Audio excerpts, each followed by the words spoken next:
ఖమ్మం జిల్లా కొత్త మేడేపల్లి గ్రామంలో గిరిజనులు రోడ్డెక్కారు. గ్రామంలో కనీస మౌలిక వసతులు లేవని వాపోతూ పంచాయతీ ఎన్నికలను బహిష్కరించారు. ఇక రేషన్ కార్డు, ఆధార్ కార్డులు, కుల ధృవీకరణ పత్రాలు అందించాలని కోరుతూ ఆదివాసీ గిరిజనులు నిరసన చేపట్టారు. జిల్లా ఉన్నతాధికారులు ఫిర్యాదు చేసినా పట్టించుకోవడం లేదంటూ ఆవేదన వ్యక్తం చేశారు. తమకు మౌలిక వసతులు కల్పించే వరకు ఓటు హక్కును వినియోగించుకోమని గిరిజన ప్రజలు తేల్చి చెప్పారు.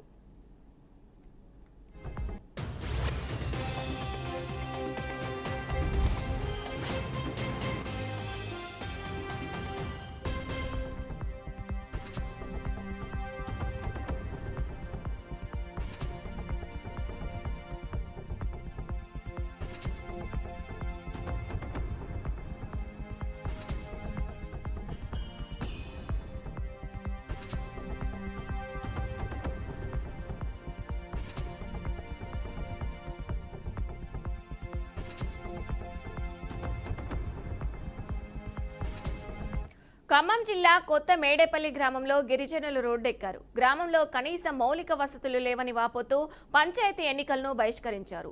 రేషన్ కార్డులు, ఆధార్ కార్డులు, కుల ధృవీకరణ పత్రాలు అందించాలని కోరుతూ ఆదివాసీ గిరిజనులు నిరసన చేపట్టారు. ఇక జిల్లా ఉన్నతాధికారులు ఫిర్యాదు చేసినా పట్టించుకోవడం లేదంటూ ఆవేదన వ్యక్తం చేశారు. తమకు మౌలిక వసతులు కల్పించే వరకు ఓటు హక్కును వినియోగించుకోమని గిరిజన ప్రజలు తేల్చి చెప్పారు.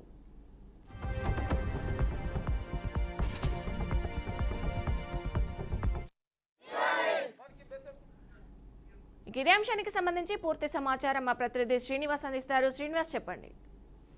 థ్యాంక్ యూ విజయ. మూడో విడత ఈ రోజు జరిగినటువంటి గ్రామ పంచాయతీ ఎన్నికలు ఏదైతే ఉందో ఖమ్మం జిల్లా ఏన్కూరు మండల పరిధిలోని కొత్త మేడేపల్లి గ్రామంలోని 60 కుటుంబాలు ఓటర్లు ఎవరైతే ఉన్నారో వాళ్ళు ఈ రోజున జరిగినటువంటి ఓట్లను బహిష్కరించడం జరిగింది.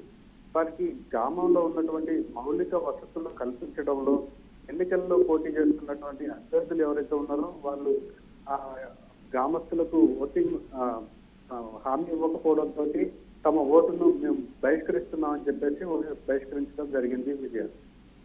Right, thank you Srinivas.